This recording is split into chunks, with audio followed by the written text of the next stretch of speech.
mas vou falar novamente. Essa casa é colaborativa, e juntamente com a Livraria Fecundidades tem do Mão Produções, que é meu sócio, que é Avelino Regicida.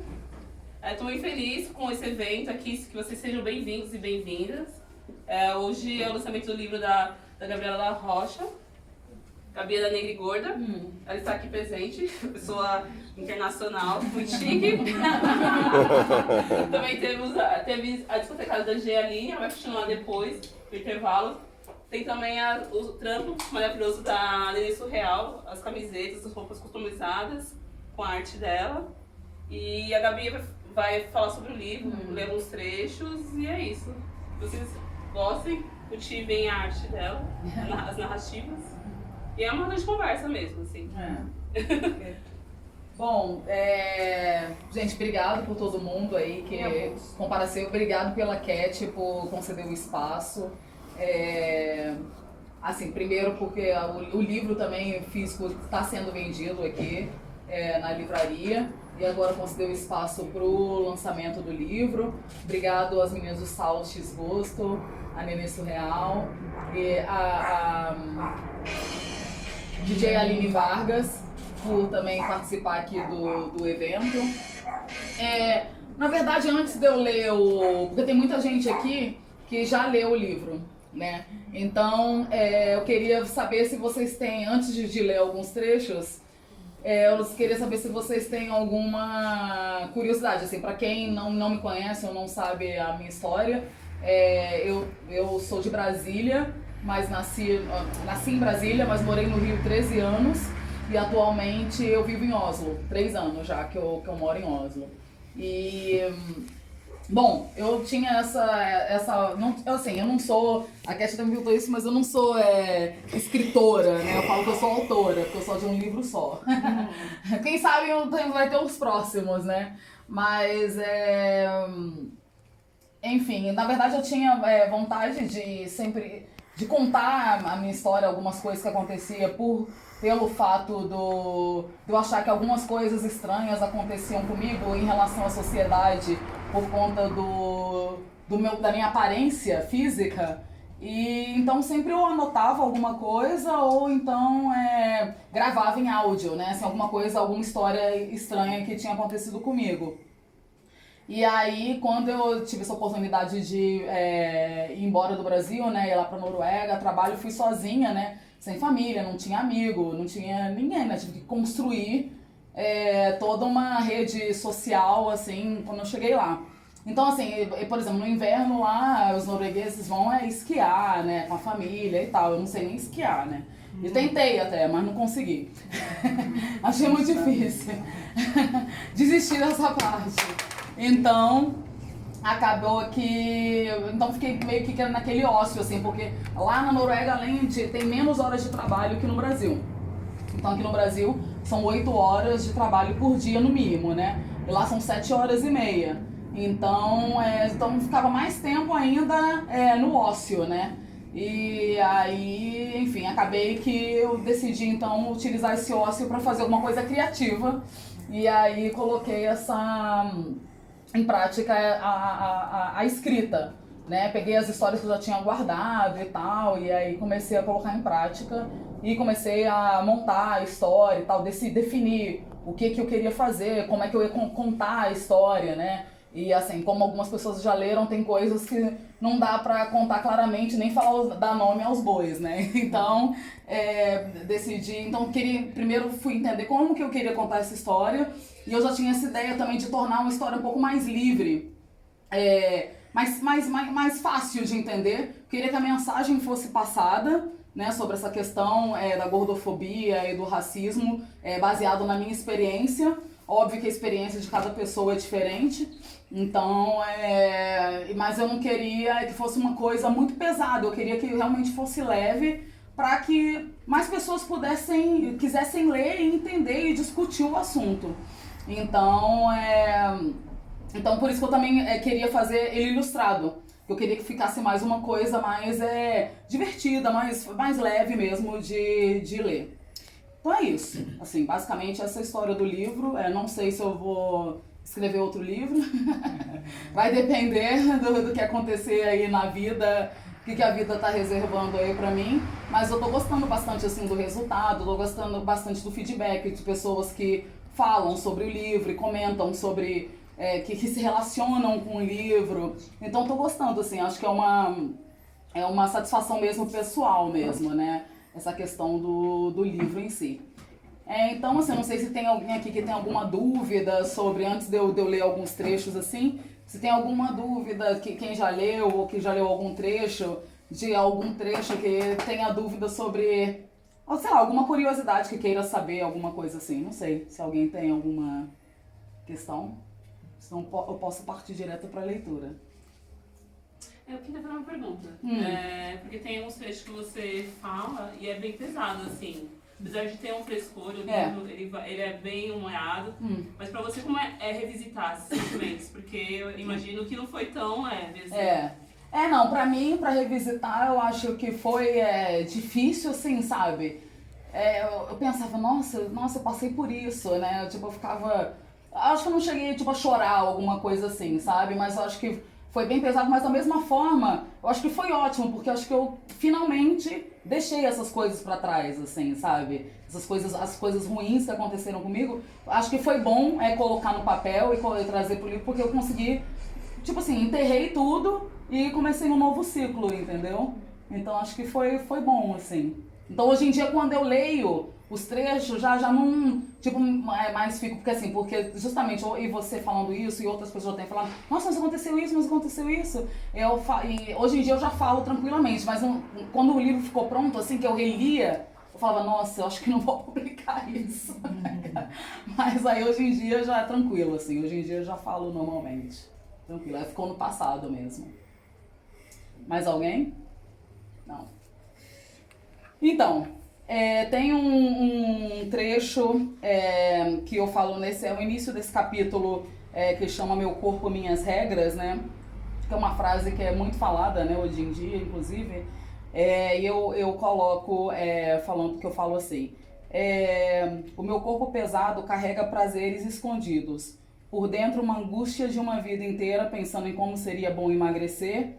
Posso sentir receio de usar biquíni e ir à praia, porém nunca tive vergonha do meu corpo diante de um homem. Esse trecho, eu acho que é interessante, assim, né? Porque eu nunca realmente tive problema, assim, em relação... Eu nunca tive problema em relação ao meu corpo em si, assim, sabe? Era mais o que as pessoas me falavam sobre ele, mas não eu como pessoa, entendeu? Eu nunca... Assim, eu me senti super bem, só que com o tempo, né, que eu falo muito no livro, eu vou até falar pra minha sobrinha sair daqui, não, brincadeira. Porque ela é menor de 18 anos.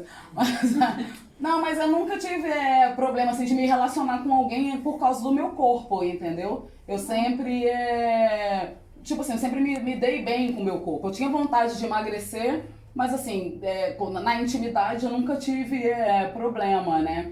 Então era mais como as pessoas eu acho me viam, o que eu achava como as pessoas me viam. Eu acho que é um pouco confuso isso, né? Porque às vezes você se vê de uma forma, aí tem como as pessoas te veem, como você acha que as pessoas te veem, né? Então, e aí acho que confunde tudo. Então, eu acho que esse trecho é interessante por isso, porque muita gente, assim, muitas meninas, né, que tem depoimentos, assim, de meninas até que são negras e gordas, né, que elas têm vergonha de tudo, assim, não sai nem, tem gente que não sai nem de casa, né, por causa do vergonha do corpo, né, que não sai nem de casa, que não, mesmo toda vestida, às vezes não consegue nem sair de casa porque tem vergonha, porque teve todo assim, críticas, né, que já começam até da família, de quando você é criança e tal. Então tem todo um trauma que você carrega e você acha que aquilo, assim, é a verdade, né? Então, eu acho que é interessante discutir essa questão. Eu acho que em relação à imagem, principalmente da criança, eu acho que é interessante discutir na família, né? Quando a criança nasce, desde quando a criança nasce, como é a relação na escola, né, da criança, como ela vai reagir. A gente tem até assisti um tempo atrás acho que tem até no Netflix aquele comediante, o Chris Rock, que ele tem 2 filhas meninas, né? E que ele fala pra elas, ele fala, presta atenção, antes de ir pra escola todo dia ele falava, as únicas pessoas que vão te chamar de bonita são essas pessoas que estão aqui, né, dentro dessa casa. Daqui pra frente, né, ninguém vai falar que você é bonita, então só confia em quem tá aqui. Então é basicamente isso, né? Então assim, se você tiver a base, né, da família, que vai desde criança, que vai melhorar a sua autoestima, você já tá forte o suficiente pra enfrentar qualquer bullying ou qualquer coisa, acho, da escola, né? Então acho que tem que ter essa questão familiar mesmo, pra te dar força pra você conseguir enfrentar o mundo, né? Bom, deixa eu ver outro trecho aqui. Eu tenho esse capítulo, na verdade, que o capítulo ele fala, o título do capítulo é Vou Provar Sendo, né? Então, eu vou ler aqui essa parte que aí depois eu desenvolvo mais. Ele começa assim, Nina canta enquanto coloca uma comida congelada no micro-ondas. Minha cama é também o meu sofá, ele fica logo à frente da cozinha, enquanto do lado esquerdo algumas roupas secam no varal portátil próximo da janela. Com brincos enormes, vestido tomara que caia preto, seus dedos deslizam pelo piano. Ela tem essa força, esse olhar firme de mulher negra. Acabo de lembrar a peça Aí é Menina está em cartaz no Nordic Black Theatre e Café Teatre, local onde a cultura negra tem espaço aqui em Oslo. Parte do isolamento de Nina Simone se deve à cor. Ela era uma menina negra, sabia disso, mas não lidava de forma consciente. Isso ocorreu apenas 2 anos depois. Nina tocava os melhores, Czerny, Liszt, Rachmaninoff, Bach. Mesmo assim, não foi aceita para uma bolsa de estudo no Curtis Institute of Music, na Filadélfia. Demorou a entender que, mesmo sendo boa o bastante, havia sido recusada por ser negra. Foi um golpe muito grande. Então, aí no caso da Nina, né, ela, uma pianista, né, clássica, bem reconhecida e ótima, né, bem profissional, mesmo assim ela não foi aceita nessa escola por ser negra, né, isso tipo, na década de 60 e tal, nos Estados Unidos, né. E aí é o que eu falo, tipo, da questão da experiência de cada um. Que eu falo assim, não vou provar falando nada pra ninguém, vou provar sendo. Então acho que, assim, hoje em dia, não tem como, óbvio que depende, como eu falei, da questão da família, de você ter aquela força interior e conseguir realizar as coisas que você gosta, né? Mas eu acho que hoje em dia é muito importante você fazer as coisas que você quer fazer, né? O que tá na sua cabeça. Tipo, a Nenê Surreal, por exemplo, faz as roupas. Então, ela faz o que ela quer, ela bota a arte dela no papel e faz, não importa o que alguém tá falando. Então, ela tá provando sendo e não falando, né, pra ninguém. Então, é um ótimo exemplo que hoje em dia, assim, sendo negra, sendo gorda, sendo mulher, né, de qualquer minoria você tem que provar sendo, mas acho que tem gente que fala, você não consigo fazer sozinha, ou preciso de ajuda. Mas assim, eu acho que a gente tem que ter consciência que é necessário essa força interior para você conseguir fazer aquilo que você deseja fazer, independente do que as pessoas falam. Às vezes as pessoas vão falar que você é louco, mas de repente vai dar certo, né? Então acho que você tem que fazer, e se cair, e se cair agora, recomeçar e essas coisas. Então eu acho que, então assim, cada um tem uma experiência. E eu falo que, por exemplo, no meu caso, por conta até da educação que esses dois que estão aqui, meu pai e minha mãe, né, me deram, foi muito importante pra mim, porque eu não tinha, como é que eu vou dizer isso, assim, eu não, até, tem uma amiga minha que leu o livro, e que depois ela veio conversar comigo, né, que ela falou, nossa Gabi, mas eu achei o seu livro tão leve, porque eu sofri, ela é carioca, né, do Rio. Ela falou, porque eu não sofri tanto, eu sofri muito preconceito na escola. Porque eu falo que eu não sofri preconceito direto, né? Óbvio que tinha preconceito. Porque ela meio que teve a mesma experiência que eu, que tipo assim, estudou em colégio particular, onde era a única negra, né? Mesmo sendo criança, né? Então, e ela teve uma experiência bem diferente da minha. E eu realmente não tive o preconceito provavelmente eu sofri, mas era velado. né, o preconceito que eu sofria. Ela não, já era tipo assim, agressão física, né? Tinha gente que tinha criança que fazia agressão física nela, né? Ela falou, o seu livro é mais leve do que eu passei. Eu falei, então escreve um livro. Mas assim, então cada um tem a sua experiência. Mas assim, essa é a minha questão, é que eu acho que a minha visão de racismo em relação a mim, ela meio que passou batido durante muito tempo. Porque eu não tinha, assim, eu era... Até um certo ponto eu achava que eu era igual àquelas crianças, entendeu? Óbvio que depois eu entendi que eu não era e que eles me tratavam diferente, mas isso veio bem depois. Mas isso já veio quando eu tinha, sei lá, 15 anos, né? Da idade da minha sobrinha, 15 anos, 16 anos. Eu não sabia disso, isso não era falado, não era discutido quando eu tinha 12, 13 anos. Então, provavelmente aquelas crianças não me achavam parecidas com elas, mas eu achava que estava tudo certo.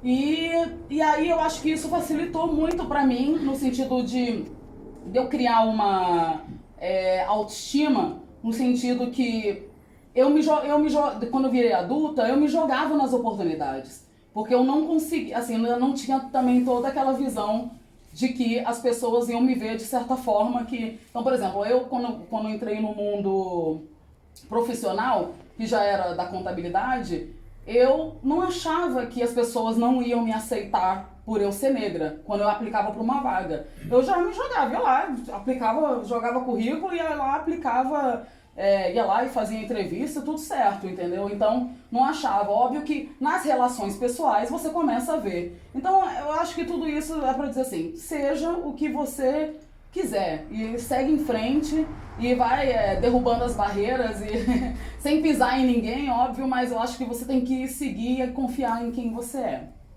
Alguém quer falar alguma coisa, gente? Tô falando muito. Deixa eu ver se eu acho aqui outro trecho.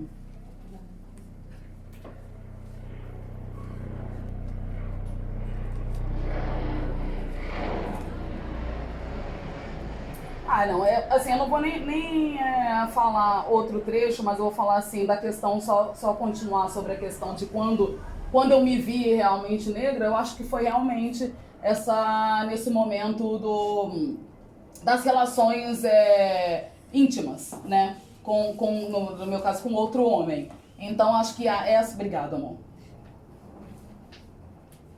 Eu acho que nesse caso, pra mim, foi na hora que eu realmente comecei a me ver negra, né? Que eu não era aquela que era pra andar de mão dada no shopping, né? Então, assim, passei, sei lá, devo ter tido 4 relacionamentos, eu tenho 40 anos, devo ter tido 4 relacionamentos em toda a minha vida, públicos, né? 4 relacionamentos em toda a minha vida, assim, que eu cheguei a apresentar pros meus pais ou levar pra casa, entendeu? De resto, as pessoas só queriam ter relacionamento comigo escondida, entendeu? E até antes de conhecer ele lá na Noruega, também eu já estava muito tempo sozinha, sei lá. Acho que eu deveria estar sozinha há uns 8 anos, mais ou menos. Entendeu? Então, tipo, não era... eu não faço parte do campo de visão das pessoas, definitivamente, né? Então, enfim, tanto que eu já não tinha nenhuma esperança realmente de encontrar ninguém. Isso não é só no Brasil, já era no Brasil já era assim, e quando cheguei lá no Noruega era a mesma coisa. Então, eu acho que não é questão também só de país, né, mas acho que é uma questão realmente mundial, assim, de preconceito, de raça, de cor, de religião, de tudo, né. Então, gente, acho que é isso que eu tenho pra falar. Não sei se alguém quer falar alguma coisa. Quer? Não, que você levantou a mãozinha assim, eu falei. Não, eu falei, quer? Eu falei peraí. Não, você fez um movimento assim, eu pensei que. Mas é isso, Não. assim. Eu acho que quem não leu, leia um livro. E é isso, assim, eu espero sempre poder discutir esse assunto.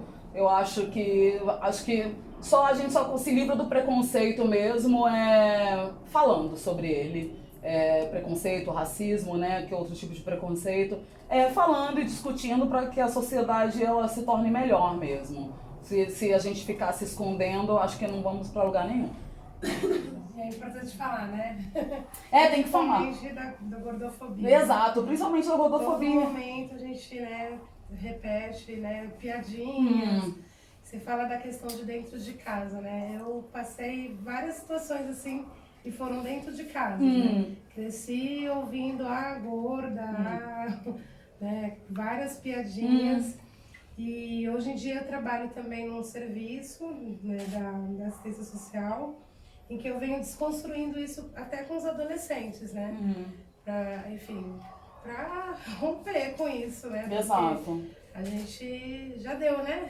Não, já deu, assim. deu. E é essa questão também, né, que eu, assim, leio muito sobre a questão mesmo da até médica, né? Do pessoal, assim, ter preconceito com gorda na questão médica. Sim. Então, às vezes, a mulher tá com, sei lá, algum problema físico mesmo, e assim, que seria tratado com ou uma cirurgia ou com algum tratamento comum, e o médico só fala, vai emagrecer, né? Fala assim, você trata sempre que você é gorda, né? Vai emagrecer, em vez de, tipo, tratar o problema real, né? Porque nem toda mulher gorda ela tá sem saúde, né? Tem muita gente magra que tá sem saúde. E tem muita mulher gorda que tá com saúde também. Então, necessariamente que você é gorda, que você não tem saúde, né? E, enfim, é a questão da imagem mesmo que é a questão mais, acho que é mais crítica, né? A questão da imagem que não é aceita realmente pela sociedade, né? Eu sempre falo assim, um corpo gordo não é público, né? Um corpo já não é público, e um corpo gordo também não é público. Né? Exato. E é nem pensar só a sociedade, né? Porque a gente, eu mesmo, várias vezes eu deixei de sair de casa por conta do meu corpo, né? Porque não achava que estava adequada para estar em determinado lugar, né? Então, assim, são várias questõezinhas que na somatória, realmente, eu conheço várias mulheres que não saem de casa por conta que estão gordas, porque elas se acham gordas, né? E o que é ser gorda, né? Assim, o sistema ele não está preparado para nós, né? Não. O sistema ele foi feito para o corpo magro, né? Exato. Você entra no ônibus, é uma sacatraca, você vai procurar uma roupa, sabe? A gente nunca... Ou você tem que fazer uma pesquisa, eu estava conversando com a amiga aqui do Rio e ela falando, pesquisando lojas aqui para encontrar a roupa, né? Eu acho que não deveria ser assim, a gente... o padrão GG, ele é um padrão magro. Né? Então, a partir dali, as pessoas que estão acima daquilo, elas não existem. Exato. E é dolorido, sabe? Quando você fala assim,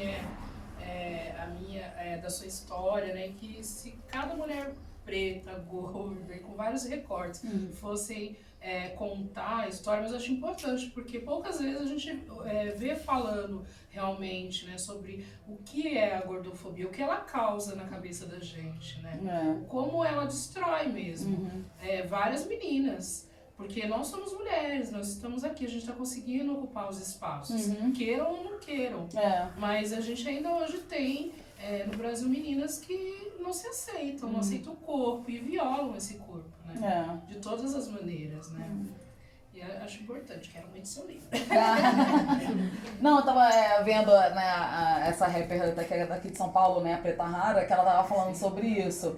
Que ela, assim, hoje em dia, naquela chamada pra muita publicidade, que ela fica pau da vida, porque ela fala, gente, eu visto 52. Então ela é chamada pra fazer o trabalho, chega lá pra fazer o trabalho, só tem roupa máximo 46. Que é o máximo que eles acham que é o GG, né? Que é o plus size. Ela falou, gente, não me chame pra trabalho se você não tiver roupa 52. Eu vi 52, né? Então, é isso, assim, você não tem visibilidade, ninguém, tipo assim, não sabe nem que você existe, né? E aí, isso, eu tava até sacaneando minha sobrinha, que ela tava assistindo um programa de televisão, aí ela e minha mãe estavam falando sobre, sei lá, uma personagem acho que era novela, personagem que a menina sofria bullying na escola porque era gorda. Eu falei, gente, mas ela não é gorda. Eu falei, tipo, a menina era magra, eu falei, ela não é gorda, por que estão fazendo isso numa novela que é super pública, né, que é assistida por todo mundo, e colocam isso falando que essa menina, ela é gorda. Ela não é gorda, né? É o padrão magro, né? O padrão do corpo magro. Impor o que o seu corpo vai ser. Vai ser magro, para a sociedade, para estar na sociedade. Você só cabe nesse lugar se você for um padrão magro. E dentro desse recorte tem até o padrão de gordo aceitável. Sim, o padrão exato. Tem que ter a pele clara, os traços finos, cachos todos formados. Então, até isso eles querem colocar um padrão também. Exato, porque você tem que ser preto para ser aceito, tem que ser dessa forma, né? Daquela forma, senão já você não existe mais, né? Eu já ouvi numa roda de conversa, era uma roda de conversa plus size, né, para esse meio, né, que a mídia ela já percebeu que é ganhável, né? De uma mulher que não era, não tinha um padrão, ela tinha um quadril largo, mas não era padrão gordo. Ela engordou para entrar dentro do padrão plus size. Só para ser modelo plus size. Para ser modelo plus size, né? E eu achei muito violento isso, sabe? E até de uma mulher magra falar eu estou gorda na frente de uma mulher magra, sabe? Ou para uma mulher magra, estou fazendo regime. O quão isso é agressivo para nós. Porque a gente nem quer fazer regime. Eu tô suave, meu corpo é maravilhoso. Quero que a sociedade aceite. Exato, só quero que eles aceitem. Então, assim, a gente não tá pedindo e a gente não quer emagrecer. A gente quer só ser aceita. Exato. E chegar nos lugares e que os lugares sejam oferecidos para nós também. Exato. Né? Quando ela falou isso agora, eu lembrei que tem um reality show agora de modelo plus size aqui no Brasil. Beleza GG.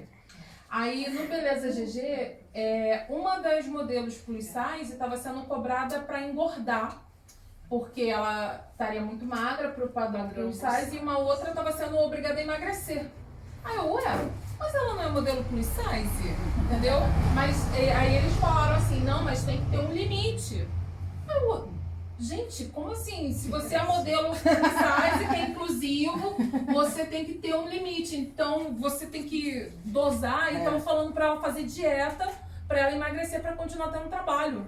Não, surreal.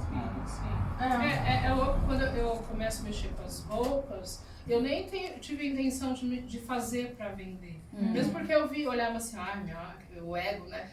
Minha arte no corpo, não sei se as pessoas vão gostar mesmo. Eu falei, eu vou fazer pra mim. Eu comecei a fazer pra mim, porque eu não encontrava, não me sentia bem, né, com as roupas que eu encontrava. E foi muito louco, assim, eu não sou de feira, né, as coisas que eu faço são outras, mas cada vez que eu tô com as roupas em algum lugar, é impressionante como que as mulheres falam, gente, onde você tava, né, eu queria muito algo assim, sabe? As pessoas ainda hoje não encontram, porque não existe, sabe?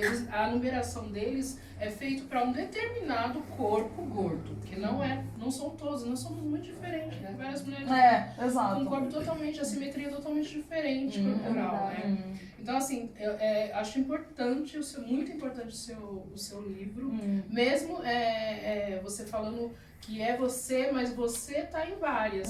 Talvez a história não é a história completa, né? Porque realmente eu também não, dentro da minha família, eu não tive um acolhimento, né, com o meu corpo. E fui sempre cobrada, e era assim, eu era a que menos comia e a que mais era cobrada. Eu falei, gente, mas eu nem como! Eu sou a pessoa que não come, e era mais cobrada porque meu corpo era gordo, né?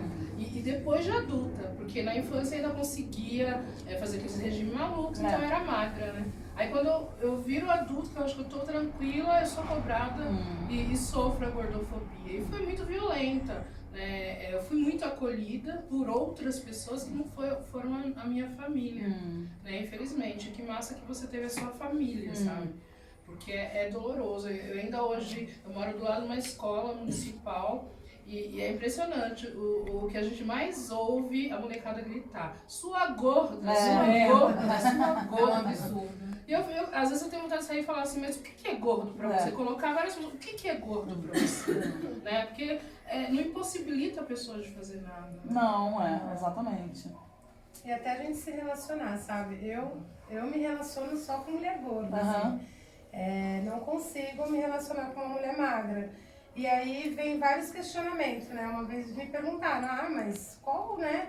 Eu falo, gente, eu consigo me aproximar com aquilo que me faz bem, né? Com um corpo que me faz bem é um corpo gordo, sabe?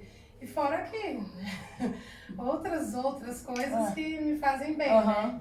um corpo gordo, um corpo, né, uma mulher negra, né? E aí as pessoas me pontuam por conta disso. Acham que, ai, que absurdo, você só se relaciona com mulher negra e mulher gorda, sabe? Tipo, Gente, como assim? mas é onde eu me sinto bem, sabe? Tanto que assim, eu não tenho, assim, se for pra paquerar ou, enfim, me aproximar de alguma mulher, eu não vou conseguir me aproximar de uma mulher magra, sabe? Assim. Até porque eu não vou ter. Você não tem atração. Desejo, só E até porque a gente não foi escolhido também, né? A mulher Sim. gorda nos relacionamentos, elas não são escolhidas, né? Hoje, assim, de uns Elas 10 são anos escolhidas pra pra cá, algumas coisas, pra outras não, são escolhidas, mas escolhidas pra ficar escondidinho, Exato. não pra assumir um relacionamento, né? De uns 10 anos pra cá, que a gente vê mesmo, assim, principalmente no mundo LGBTQI+, das mulheres, os corpos gordos na rua mesmo com um casal. E é doloroso também, sabe? Você tá na rua como um casal gordo. Ah, né? sim, Porque a sociedade acha que é uma afronta. É uma afronta. E ter coragem pra afrontar isso, sabe? Quando você fala assim, porque a gente tem que... Foi um processo longo para chegar aqui, a me impor minha arte, impor meu corpo, sabe? É um processo doloroso. Eu acho que sim, sinto muita falta da gente falar muito mais disso. E não só nós, né? Porque enquanto a gente está falando é uma coisa, quando as outras pessoas assumem, levantam essa bandeira também, não só essa como todas, dá um peso maior, sabe? E de tomar os cuidados, sim, com as palavras, né? Porque às vezes, nossa, você tá magra. Não, mano, eu não tô magra. Eu não quero magra, sabe? Não, porque parece que a gente tá o tempo todo pedindo pra Tem que emagrecer. ser magra, Não. Então, assim, as outras pessoas que não são gordas, perceber isso, nossa, já é uma mega ajuda, um mega apoio, uma mega forma de fortalecer, não nós, mas outras pessoas que não estão ainda conseguindo falar, olha, eu sou gorda. Porque falar, eu sou gorda, né? Chegar numa loja e falar, não, eu sou gorda, você tem roupa pro meu corpo gordo, né? Isso, pra mim, foi uma vitória de chegar numa loja e falar isso. Falar, você tem roupa pro meu corpo gordo? Não. Não, você tá ótima. Você é cheinha. Você é bonita. É igual você também nem é tão preta, né? Você nem é tão preta. Você é morena. Não, preto são os africanos. Você já ouviu isso? Você não é tão preta assim, Flor. Por que você tá se chamando de preta? Você é moreninha. Então esses hinos, né, que são... Que minimiza, né? Que minimizam. Tudo. É como se a gente fosse infantil. Ontem a gente tava conversando com uma Karina, conheci ontem, né? E a gente tava discutindo justamente isso. Como as pessoas minimizam nossa dor, né? Minimizam o racismo, minimizam a gordofobia, a homofobia, a lesbofobia. Porque se você tá falando que doeu em você, a minha cara é olhar pra você e falar assim, Gabi, eu tô com você. Sabe? Não é questionar a sua dor.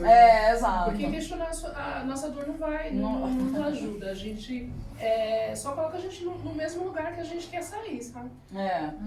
Não, total. E eu falo, assim, uma das minhas questões também antes de escrever o livro foi justamente isso. Porque eu falava, bom, eu acho que eu vou conquistar, assim, vou conseguir ser lida pelo o público negro, né? Ou pelo público gordo. Mas eu ficava pensando assim, mas o público que eu conheço, né? Que é branco, que é a sociedade média alta, né? Que, assim, eu falei, como é que eu vou ser vista, né? Eu ficava pensando muito assim no pessoal que estudou junto comigo lá em Brasília, que a gente estudou numa escola católica, privada. Eu falava assim, porque eu vou ficar postando no Facebook, né? Falei, como que essas pessoas vão ver isso? Como é que elas vão, tipo, né, me excluir, né? Então eu ficava preocupada, na verdade, com isso. Mas depois eu fiquei pensando, gente, eu acho que é tão importante essas pessoas justamente lerem sobre isso, porque assim, só assim que essa sociedade vai melhorar. Porque assim, a gente assim, que sofre racismo, que sofre gordofobia, a gente já sabe da história praticamente, né? Mas quem tipo, como você falou, minimiza a história que tá do lado de fora, precisa saber que isso existe, né? Que tipo assim, que Precisa se incomodar. precisa se incomodar, exatamente. Então aí depois, então foram muitas reflexões sobre a publicação desse livro por conta disso, né? Por todo, não só eu, mas todo, né, o ambiente em volta, né, que leria. E eu tive muitos feedbacks bons, entendeu? Dessas pessoas também, entendeu? Então, eu acho bem legal isso. É isso, gente. É o seguinte, deixa eu falar. É o seguinte, pra mim, o racismo vem pela criação das pessoas, entendeu? Porque tem família que já cria o filho, olha só, aquele negro ali, você não chega perto porque Não é coisa boa. não é coisa boa, entendeu? Então, o que eu vejo é isso aí. O racismo vem da criação. Se a pessoa criar que o negro é igualzinho a você, todo mundo vai aceitar na boa, mas até hoje não existe isso. Não existe pessoa criar os filhos brancos, né? Inclusive filhos pretos também, entendeu?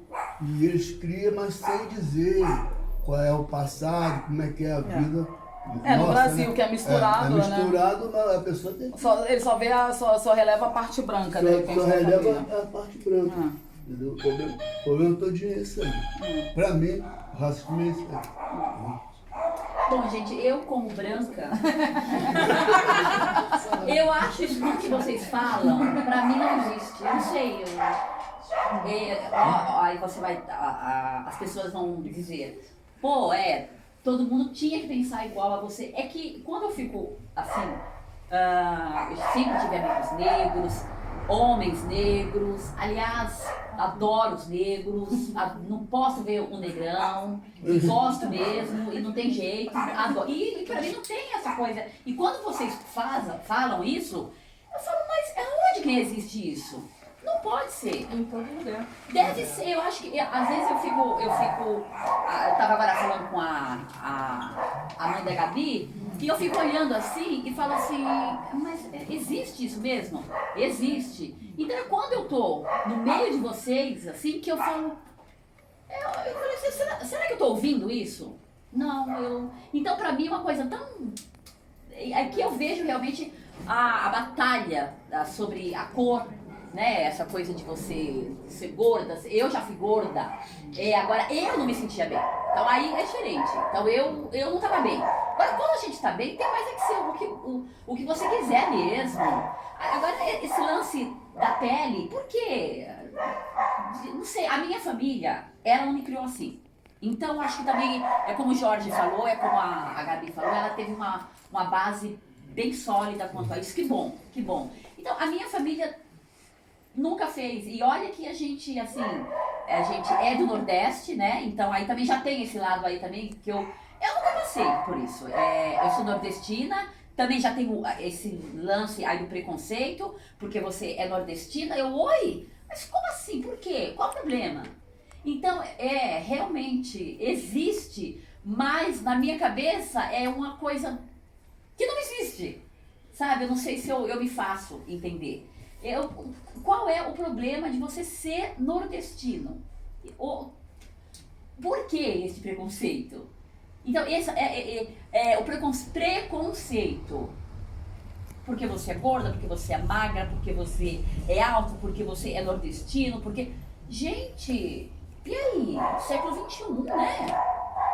Século XXI. Pô, isso vai... A gente não vai ver mais... mentalidade, né? Sabe? Isso não Mas vai só que é mudar. século XXI, pra quem é branco. Pro negro ainda parece que a gente ainda tá na senzala. está Pelo não. menos os racistas acham que a gente ainda tá na senzala. Senzala. Entendeu? Então eles tratam a gente como se a gente fosse menos do que eles. Então se a gente já é inferior, não importa que seu currículo seja 3 vezes melhor do que a da menina branca. Ela tem mais chances de conseguir a vaga porque ela é branca. Só porque ela é branca. Entendeu? Então, assim, pra gente conseguir uma oportunidade, você tem que ter um currículo 2 vezes melhor do que o do branco pra poder conseguir aquela mesma equiparação e o seu salário não é a mesma coisa. Ainda tem isso. E eu trabalhei numa empresa que eu ouvi essas pesquisas e eu achava assim, Isso é bobagem, não deve ser isso, gente. Não deve ser isso. É aquela história de que a mulher negra recebe 1/4 do homem branco que exerce a mesma função que ela. Existe pesquisa sobre isso. E aí eu trabalhava lá no Rio de Janeiro no jornal O Dia.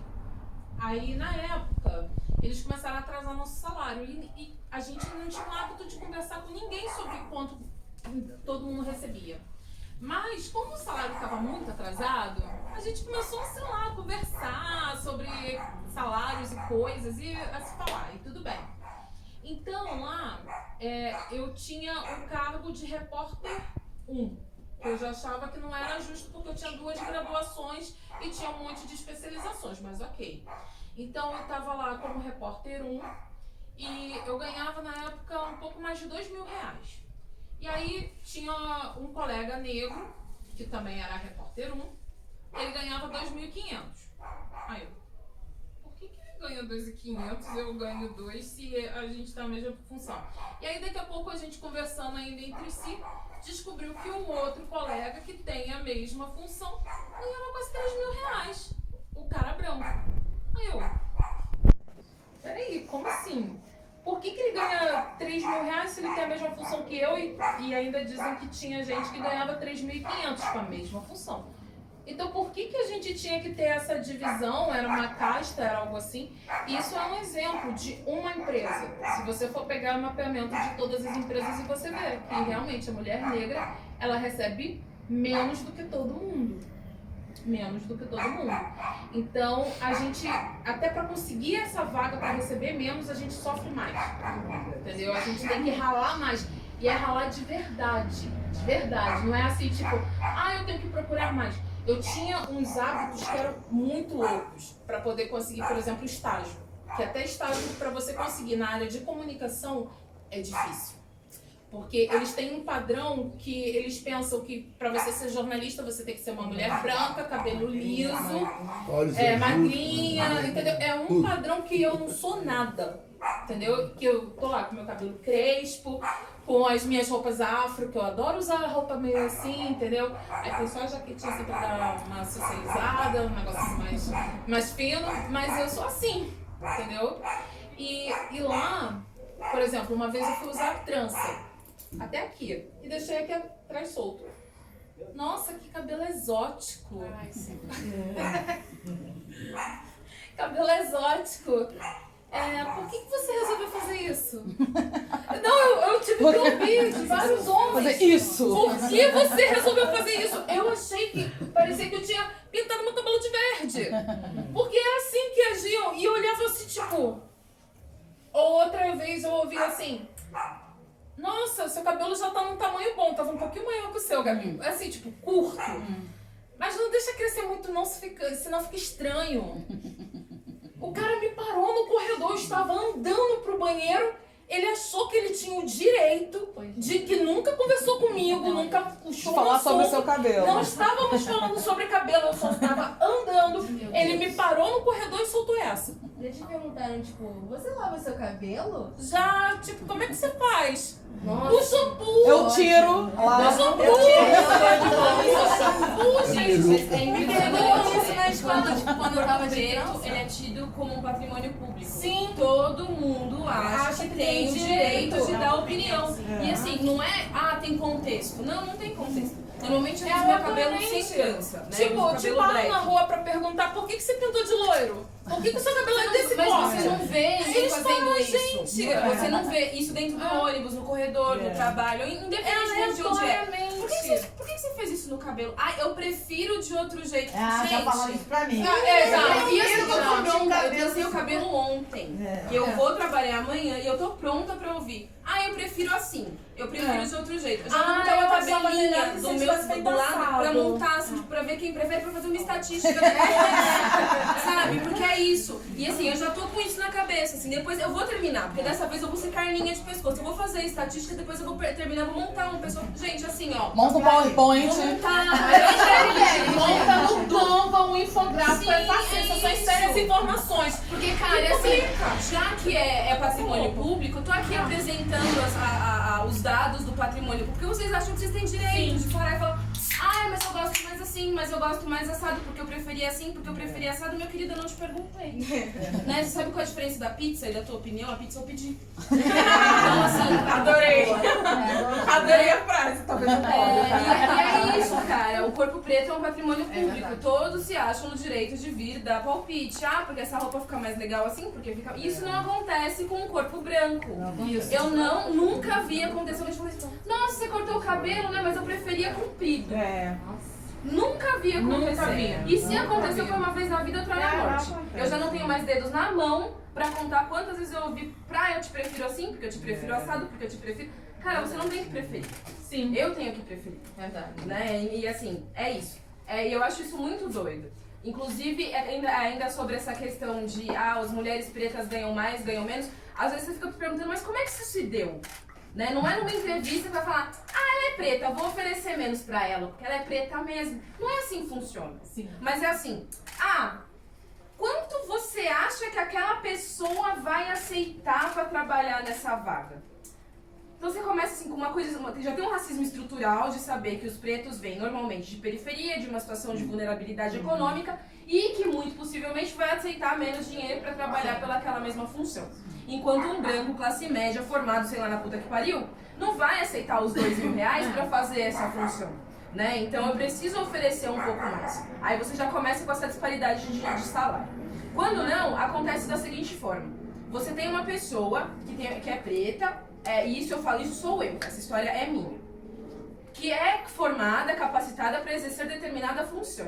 Contudo, entretanto, todavia, mas temos um homem branco, hétero, cis, que é o coordenador da puta que pariu, mas não tem a capacidade de exercer aquela função. Você vai colocar aquela pessoa preta como apoio, porque ela vai fazer e ele vai aparecer. Então, porque são duas pessoas exercendo a mesma função. Na verdade, um abrilhantando e o outro realmente fazendo o que deve ser feito. Aconteceu comigo. E aí você tem isso de, tipo, são duas pessoas fazendo a mesma coisa, só que uma pessoa ganhando 1/3 do que o outro ganha. Verdade. Porque é mulher, porque é preta, e ela não pode aparecer enquanto coordenadora.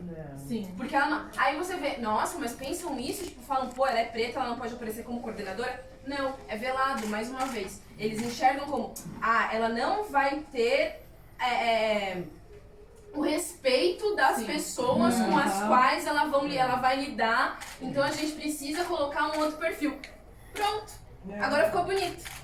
Agora ficou menos pesado. É por isso, é porque ela não vai conseguir. Entende? Sim. Então é isso, assim, essas construções elas são muito veladas. Elas não são tipo, é porque ela é preta mesmo. Isso nunca vai ser dito.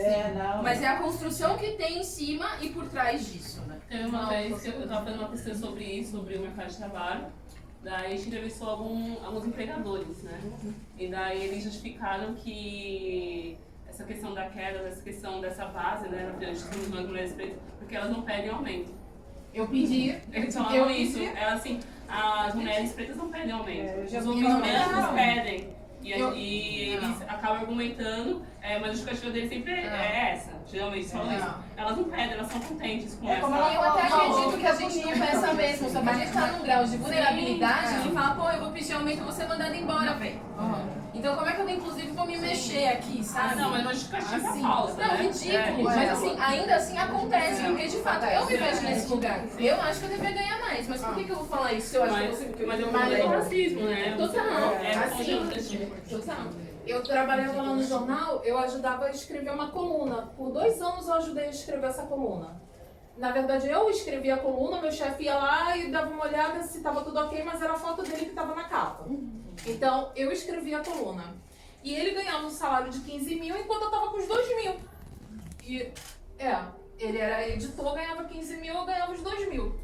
E eu pedi pra ele um aumento, porque eu tava vendo um monte de gente chegando depois de mim com uma graduação. Teve uma menina que simplesmente ela se formou em dezembro e em fevereiro ela foi promovida direto pra editora. Eu falei, cara, eu tô aqui há 3 anos, eu tenho 2 graduações, eu tenho mais um monte de especializações, eu tenho até Petrobras no currículo. Por que ela foi direto, entendeu? De estagiária pra editora, cara.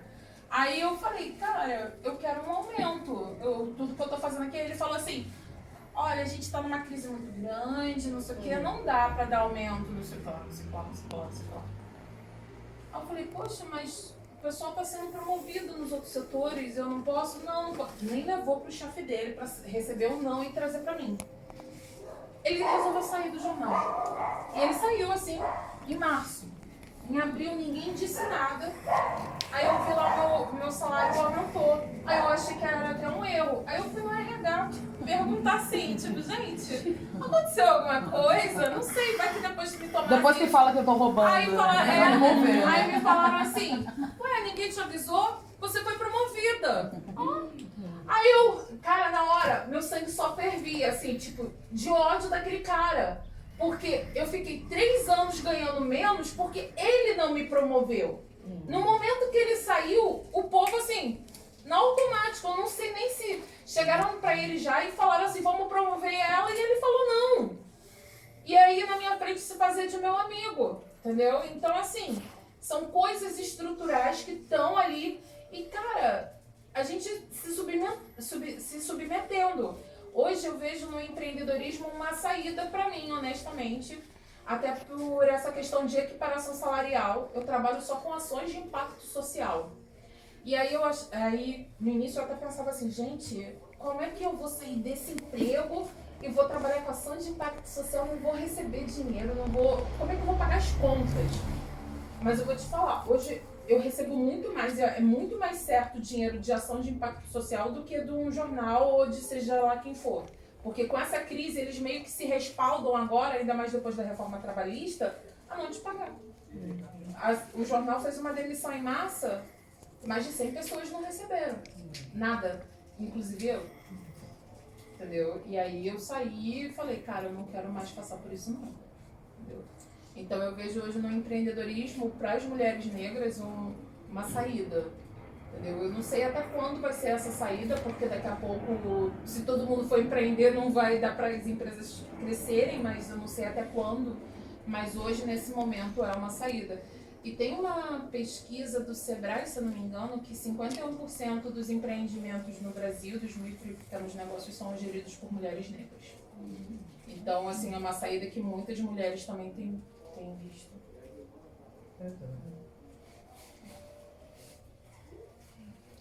Bom, gente. A palestra foi boa. Rendeu.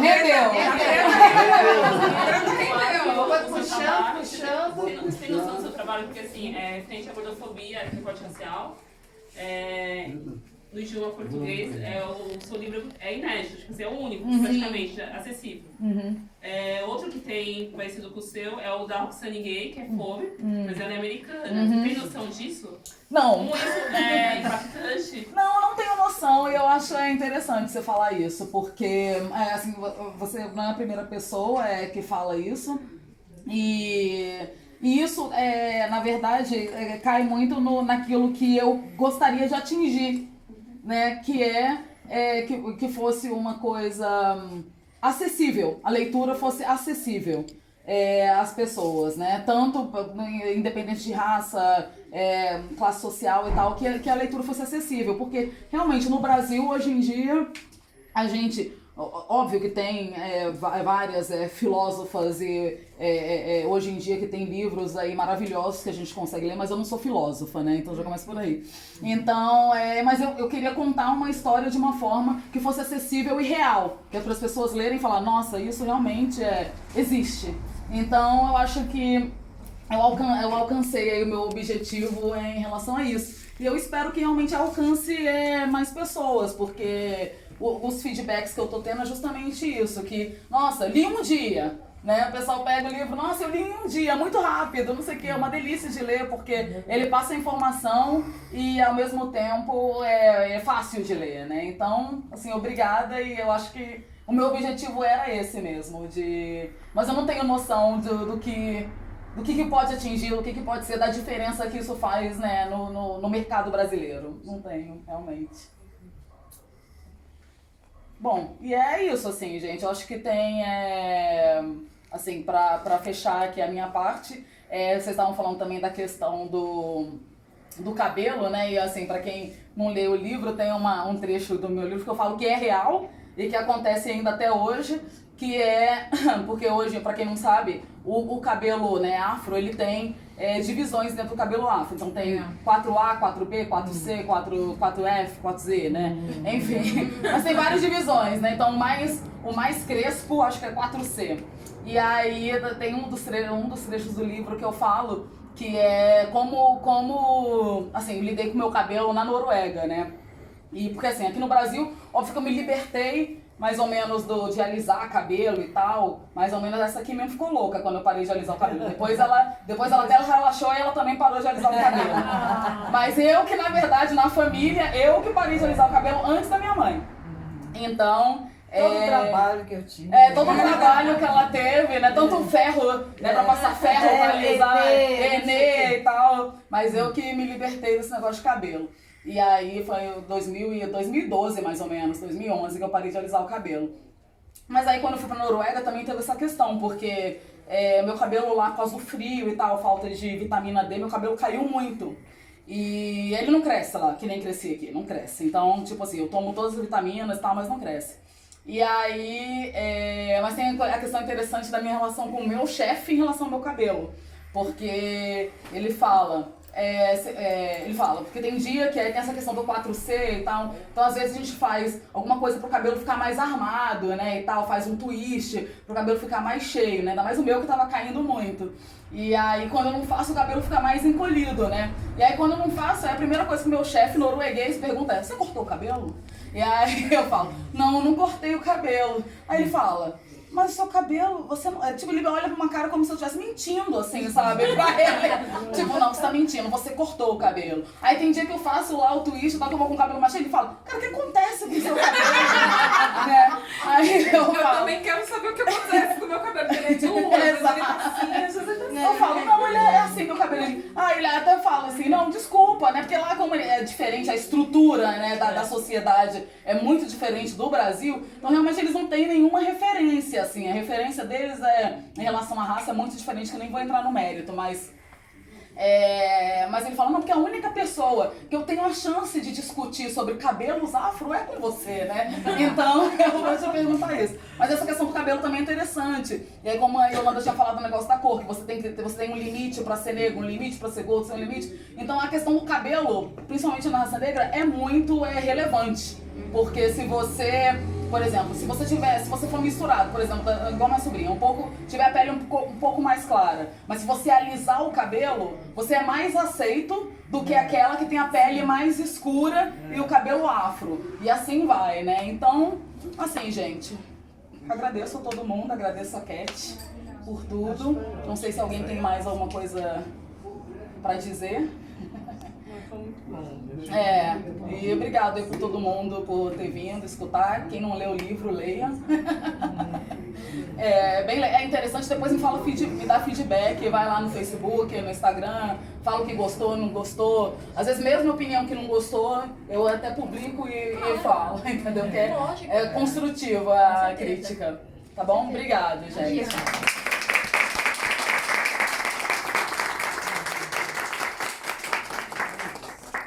Saravá. Agora eu vou falar aqui com a minha amiga de infância que acabou de chegar.